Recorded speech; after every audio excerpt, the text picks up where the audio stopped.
Shalom, shalom, queridos. Vamos continuar aqui o nosso devocional. Hoje o nosso plano de leitura está nos capítulos 14, 15, 16 e 17 de Êxodo.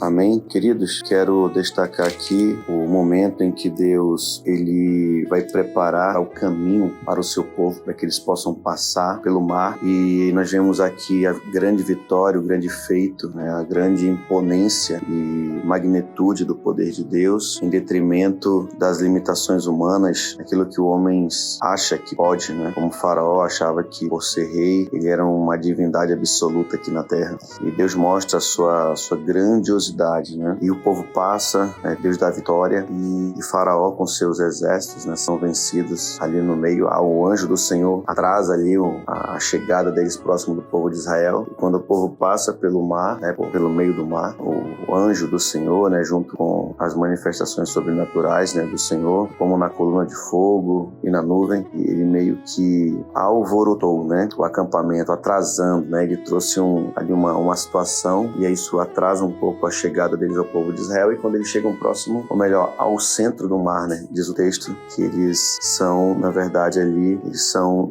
submersos em água e acabam todos morrendo ali, afogados. Interessante observar tudo isso que está acontecendo aqui, né, tudo isso que nós vamos perceber, né? Por exemplo, no versículo 27 do capítulo 14, ele diz, né, na parte B, e o Senhor derribou os egípcios no meio do mar. Pois bem, eu estou só contextualizando aqui porque quero chegar num ponto que eu tenho certeza que vai nos ajudar bastante a compreender todo o contexto aqui que nós estamos passando. Muito bem, no capítulo 14 ainda, no versículo 31 diz, e viu Israel o grande poder que o Senhor exercitara contra os egípcios, e o povo temeu ao Senhor e confiou no Senhor e em Moisés seu servo. No capítulo 15 nós temos um grande cântico chamado Cântico de Moisés, reconhecendo os feitos de Deus. Por que isso aqui é importante? Porque essa palavra de hoje ela pode ser definida como gratidão e ingratidão. Qual caminho queremos seguir? No capítulo 15 nós vamos ver o grande cântico de Moisés, como eu disse, e Moisés reconhecendo profundamente o que Deus fez, reconhecendo que ali houve realmente algo muito grande, e Moisés começa a ser totalmente moldado aqui pelo sentimento de gratidão e de um reconhecimento profundo do que Deus acabara de fazer. Não só por esse momento, mas tantos outros, mas aqui já um grande sinal ainda maior de tudo aquilo que Deus já tinha feito. Um grande sinal também. Moisés ele vai cantar, ele vai declarar palavras de reconhecimento de tudo que Deus faz. Isso é muito bonito e isso também já é uma lição para todos nós, né? Será que temos cantado ou declarado palavras ou orado de uma profunda gratidão por tudo aquilo que Deus faz em nossa vida? Isso aqui já fica uma grande lição para nós. Nós vamos ver também Miriam se alegrando, né? O texto diz que Miriam era uma profetisa, verso 20 do capítulo 15, junto com as outras mulheres, né? Tomou um tamborim e começa a dançar, se alegrar na presença do Senhor. E ela ainda fala no verso 21, cantai ao Senhor porque gloriosamente triunfou e precipitou no mar o cavalo e o seu cavaleiro. Então nós vamos percebendo que isso aqui é uma trajetória bem interessante de nós reconhecermos os feitos de Deus. E é uma grande lição para todos nós, porque nós vivemos numa sociedade hoje cada vez mais automática, cada vez mais rápida, muito fast food. É uma sociedade onde há muita informação. Então nós acabamos, pelo acúmulo de tanta informação, vivermos muito ansiosos. E eu creio também que a falta de gratidão ela tem a ver também com a ansiedade, as preocupações. Focamos nos problemas e esquecemos de fato aquele que é a solução, a direção de nossa vida. O que aqui nós vamos perceber na vida de Moisés em relação à gratidão no capítulo 15 da sua irmã, que é algo interessante. Moisés, eu acredito que ele tinha o seguinte raciocínio: se Deus nos livrou, abriu o mar, mandou as pragas, nos livrou dos egípcios, estamos indo passando por um deserto aqui, estamos a caminho de um deserto. Deus vai nos guardar no deserto e nós vamos ver isso. Então eu acredito que Moisés continuamente ele já estava alimentando o seu coração de fé, de esperança e se resguardando de qualquer tipo de murmuração. E nós vamos ver aqui também Miriam nessa mesma pegada que eu falo, nesse mesmo entendimento de Moisés. Porque eles poderiam muito bem, mesmo tendo visto os feitos de Deus,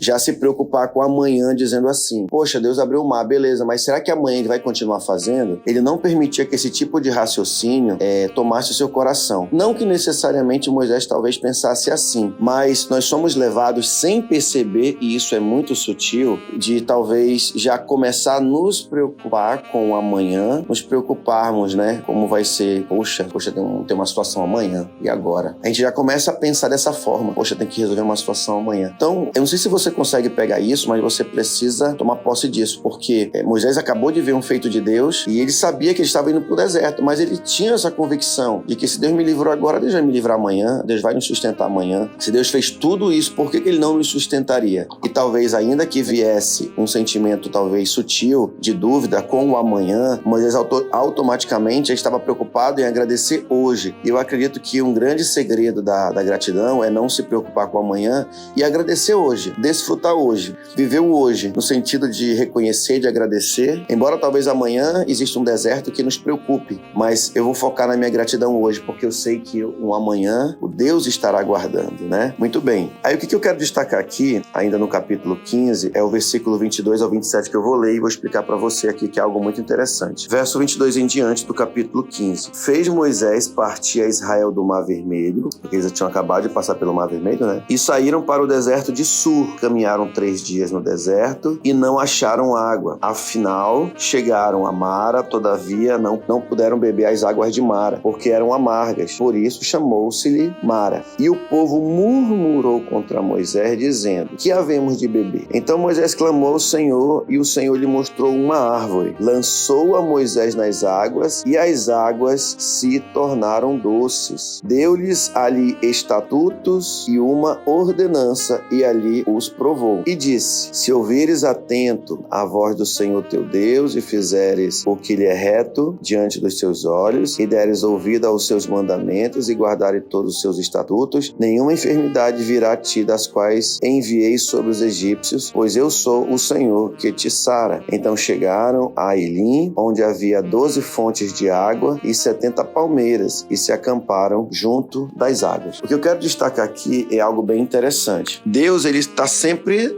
nos testando a nossa fé, testando a nossa gratidão. Você vê que eles acabaram de ver um grande sinal, eles estavam saindo para continuar a caminhada agora no deserto, e diz o texto propositalmente diz que eles ficaram 3 dias atrás de água, até que eles encontram, e as águas eram amargas. E o que eu quero destacar aqui, me chamou muita atenção, é justamente esse ponto aqui. Eu não sei o que você está vivendo hoje, o que você está passando hoje, mas uma coisa é certa, talvez você está buscando uma solução, mas uma coisa é mais do que verdade. Deus está te provando nisso, e o que ele mais quer é que você busque socorro nele. O povo ficou 3 dias, eles poderiam muito bem ter clamado, pedido: Moisés, poderia nos ajudar, Moisés? Moisés podia clamar ao nosso Deus por água. Nós estamos já há 3 dias aqui, nós não encontramos água. Isso mostra que não foram apenas as palavras deles, mas o tom e a intenção do coração deles. Então, é como se realmente eles tivessem esquecido de tudo que eles passaram, e durante esses 3 dias, e realmente 3 dias é compreensível, talvez a reclamação deles, é até compreensível. Só que Deus, ele está preparando o povo para ter fé também em Deus, porque tudo que nós vamos viver com Deus, ele requer também muita fé de nossa parte. E uma coisa também que é interessante é que Deus, ele está nos ensinando também a clamarmos pelas nossas necessidades básicas, como uma coisa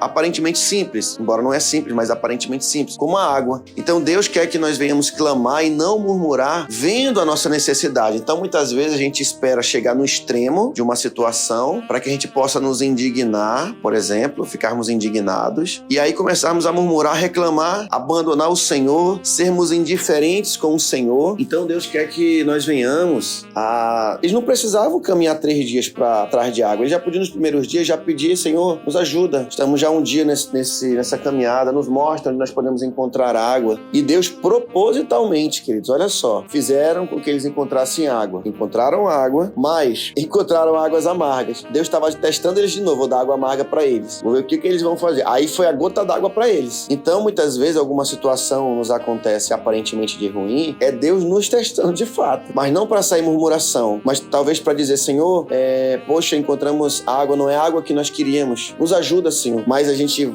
e começaram a reclamar e murmurar, né, para Moisés. E quando a Bíblia fala murmurar, ela não está dizendo murmurar no sentido apenas das palavras que eles disseram, mas do próprio coração deles ingrato. Então a murmuração, ela é uma raiz muito profunda de ingratidão. Na verdade, Deus está sempre trabalhando na vida do ser humano o desenvolvimento da gratidão, porque quando nós olhamos todo o contexto da nossa vida, primeiro que Deus já nos deu a oportunidade de estarmos vivos. Só isso nós já devemos reconhecer e já sermos gratos por isso, né?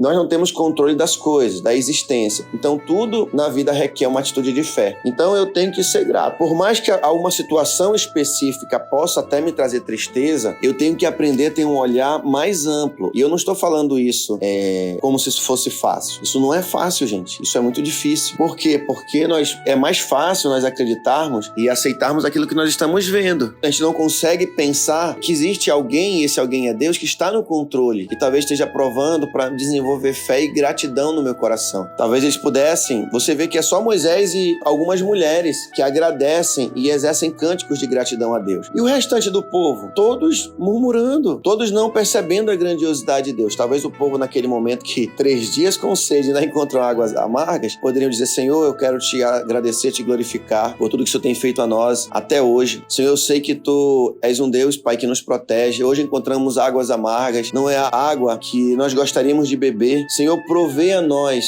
uma água que seja ideal para nos abastecer, né, matar a nossa sede. Então o tom, a forma, né, e eles não fazem isso. Então isso pega muito mal e aí isso vai causar uma série de problemas. Aí parece que Deus fala uma coisa que não tem nada a ver aqui no versículo 26. Ele manda Moisés, né, aí Moisés vai clamar ao Senhor, né, Senhor, tem misericórdia desse povo, né, e pede água, e Deus fala, olha, uma água ideal para o consumo, né, e Moisés pega uma árvore, mostra uma árvore e lançou-a Moisés nas águas. Eu creio que de alguma forma ele lançou, enfim, nas águas, essas águas amargas na árvore ou vice-versa, e elas ficam doces. E aí tem um ponto aqui que parece que Deus fala, que parece que não tem nada a ver, e você vai ver aqui a grande revelação. No verso 25 ele fala, na parte B, deu-lhes ali estatutos e uma ordenança, e ali os provou, e disse, se ouveres atentamente a voz do Senhor teu Deus, e fizerdes o que é reto diante dele, e deres ouvido aos seus mandamentos, e guardares todos os seus estatutos, nenhuma enfermidade virá das quais enviei sobre os egípcios, pois eu sou o Senhor que te sara. Olha só que coisa interessante. Por que Deus fala para eles obedecerem? Porque a ideia aqui, o que era obedecer? A obediência já vem na percepção dessa gratidão de que Deus está nos guardando. Isso é um grande mandamento, a gratidão e o reconhecimento. E Deus sabia que se eles permanecessem com essa atitude de ingratidão, de murmuração, Deus iria pesar a mão sobre eles, através de enfermidades e através de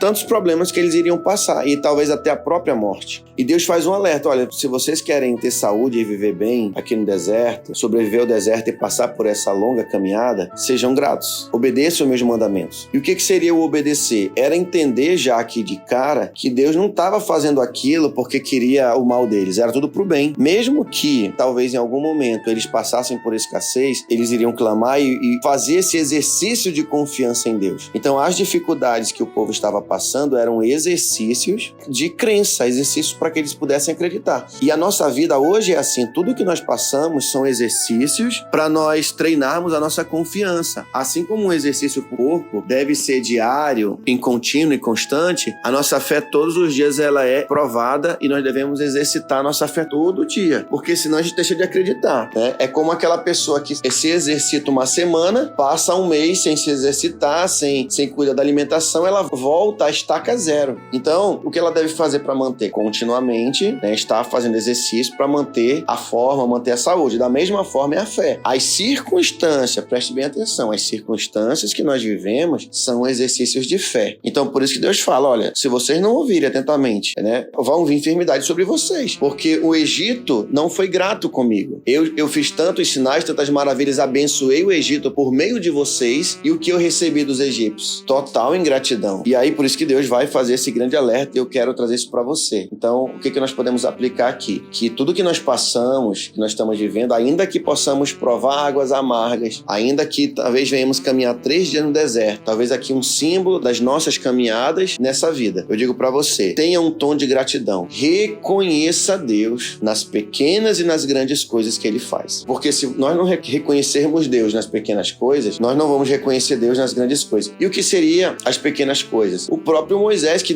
Deus deu ao povo como libertador. Eles acabaram murmurando contra Moisés, reclamando, né? Acabaram nem dando um cântico de gratidão a Deus por tudo aquilo que Deus havia feito. Então, queridos, esses capítulos aqui tem uma lição muito grande que Deus está ensinando ao seu povo, tanto aqui em Israel e trazendo hoje aqui para a igreja. E você vai ver que todo esse sustento que Deus ele dá para o povo aqui, né, na viagem do povo de Israel, o apóstolo Paulo, em 1 Coríntios, capítulo número 10, do 1 ao 4. 1 Coríntios, capítulo 10, do 1 ao 4. O apóstolo Paulo, ele diz que durante todo esse trajeto do povo no deserto, ele diz que aquele anjo do Senhor que ali estava era o próprio Messias, era o próprio Cristo. Trazendo para nós hoje, tudo que nós estamos lendo se encaixa como uma luva. Nós estamos numa grande caminhada nesse deserto da vida. Uma coisa é certa, Deus nunca abandonou seu povo no deserto. Deus também não abandona a sua igreja no meio do deserto. Só que Deus cobra uma coisa muito importante para que nós possamos continuamente vivermos o sobrenatural dele. Seja grato em tudo. Aprenda a dizer obrigado a tudo que as pessoas fazem por você. Aprenda a dizer obrigado a tudo que você recebe do Senhor. Mas não diga de boca para fora, porque Deus conhece o nosso coração. Diga através dessa reflexão: poxa, alguém fez algo por mim. O Senhor fez algo por mim. E olha ao seu redor e reflita: peraí, a minha vida não é tão ruim assim. Tudo bem, eu posso ainda não ter uma casa, não ter um carro, ainda não ter um emprego, talvez ainda não terminei a faculdade, talvez ainda não passei num concurso, enfim, não sei. Mas olha ao seu redor e seja grato pelo que você tem. Seja grato pelo alimento, seja grato pela água que você bebe. Quando você for tomar um copo d'água, faça esse exercício, agradeça. Olhe e fale assim: poxa, o Senhor me deu condição de comprar uma água. O Senhor tem abençoado a minha sociedade, o Estado, para me proporcionar água. Faça esse exercício de reconhecimento. A gratidão, ela só acontece quando você reconhece, quando eu reconheço. Então, que possamos reconhecer: poxa, eu estou de pé, Deus me deu a vida. Esse exercício de gratidão, ele é fundamental para que eu atraia para minha vida as bênçãos do Senhor. Pense um pouquinho e eu concluo essa palavra porque ficou um pouco longa. Eu creio que essa palavra vai abençoar o coração de alguém, assim como tem abençoado meu coração. Você não fica triste? Por exemplo, eu digo para você, eu não busco reconhecimento hoje de ninguém, eu não busco, mas eu ensino as pessoas a serem gratas, porque eu sei lidar com isso. Hoje eu já sei lidar. O que eu espero das pessoas é pelo menos muito obrigado por aquilo que a gente faz. Pelo menos, poxa, apóstolo, obrigado, pastor, obrigado. Você foi bênção nessa área aqui da minha vida. Pelo menos isso eu já fico feliz, mas também não cobro isso não, porque eu já aprendi que nós não devemos buscar e esperar a gratidão de ninguém. Mas cá entre nós, não é bom quando alguém agradece você por algo que fez, né? Por algo que você fez ou por algo que nós fizemos? Beleza. Agora você imagina a pessoa do mundo que não conhece a Cristo. Quando elas fazem algo, elas esperam a gratidão, né? Elas esperam, né, a gratidão de nós. Então, assim, claro que algumas... Por que eu falo que eu não espero gratidão? Porque é muito subjetivo também isso, falar sobre gratidão. Porque, por exemplo, às vezes, a pessoa ela pode estar sendo grata e a gente não reconhecer gratidão naquilo que a pessoa está fazendo, porque a gente condiciona o reconhecimento da gratidão se a pessoa retribuir algo para nós. Então, por isso que eu falo, nós não devemos esperar gratidão no sentido de as pessoas retribuírem algo que nós estamos condicionando para reconhecermos nas pessoas gratidão. Mas eu creio que, no mínimo, deve ter um muito obrigado, muito obrigado. Agora, você imagina o seguinte: as pessoas do mundo, elas não têm essa mensuração que nós colocamos. Então, se nós somos servos de Deus, e talvez Deus até usa pessoas do mundo para nos abençoar, nós devemos também exercer gratidão em direção a todas as pessoas ao nosso redor. Amém? Então, o que eu quero dizer para você, finalizando essa palavra, é que, embora não devemos esperar a gratidão das pessoas, mas devemos ensinar a gratidão. E nós podemos ser esse exemplo. Moisés foi um exemplo de gratidão quando ele exerceu um cântico de gratidão e de agradecimento a Deus. Moisés exerceu um cântico ali de reconhecimento que Deus fez algo tão maravilhoso, tão grandioso, e a partir de então a vida de Moisés ela é marcada por essa reflexão do que Deus fez, né, na vida dele. Então que nós possamos nessa manhã, nesse dia, não perder a oportunidade de agradecer. Principalmente agradecer aqueles que nós não queremos agradecer. Nós não queremos aceitar, por exemplo, que a pessoa foi usada por Deus para me abençoar, né? Então, que nós não venhamos cansar, né, de reconhecer isso. Então, como eu estava dizendo, hoje na nossa caminhada como igreja do Senhor, nós temos esse anjo do Senhor. Não que Jesus é um anjo, mas no sentido de enviado. O anjo do Senhor, o enviado do Senhor, o Messias, que tem nos guardado. Nós estamos numa trajetória, então agradeça. Não reclame. Treine esse reconhecimento que as pessoas fazem por você. Talvez as pessoas não fazem tudo aquilo que você queria, ou talvez não fazem para nós tudo aquilo que nós queríamos que elas fizessem, mas que sejamos gratos em tudo. Em tudo, em tudo, em tudo. Como eu falei, agradeça pelo copo de água, agradeça pelo alimento que está na na sua mesa, agradeça pelo suco, agradeça, sabe, por tudo. A gente está tão acostumado a achar que tudo vem fácil que a gente não consegue mais agradecer, porque a gente acha que amanhã vai acontecer. Isso é um coração, queridos, profundamente orgulhoso, egocêntrico. Só porque nós temos hoje, amanhã vai acontecer como se não tivesse, como se Deus não existisse, como se Deus não tivesse, na sua infinita misericórdia, fazendo nada por nós. Não, queridos. Agradeça e ore por aquilo que é necessário para a sua subsistência. O alimento, o dinheiro para você comprar algo. Então, agradeça, peça a ajuda do Senhor sempre, mas nunca saia de nossa boca palavras de ingratidão, de murmuração. Não somente palavras, mas também que não sejamos indiferentes com aquilo que Deus faz. Aqui nós vemos essas duas situações. Nós vemos um povo murmurando e vemos um povo indiferente em relação a tudo que estava acontecendo ao redor dele. Talvez não murmuramos com palavras, mas murmuramos no nosso coração, através da nossa indiferença, da nossa falta de percepção, da nossa falta de reflexão de tudo aquilo que Deus faz por nós. Como eu dizia anteriormente, que nós não venhamos buscar também gratidão das pessoas, até porque Deus, Ele vê tudo de bom que nós fazemos e Ele é o recompensador de tudo. Mas assim como cada um de nós temos muitas vezes a posição de ensinar, Moisés ali no deserto fazia isso, estava ensinando o povo a ser grato. Nós também temos essa missão de ensinar as pessoas a serem agradecidas, embora nós não devemos ficar esperando gratidão das pessoas, mas nós devemos sim ensinar as pessoas a serem gratas. Por quê? Porque isso vai ser bênção na vida de cada uma delas, tá bom? Então que Deus te abençoe, em nome de Jesus Cristo.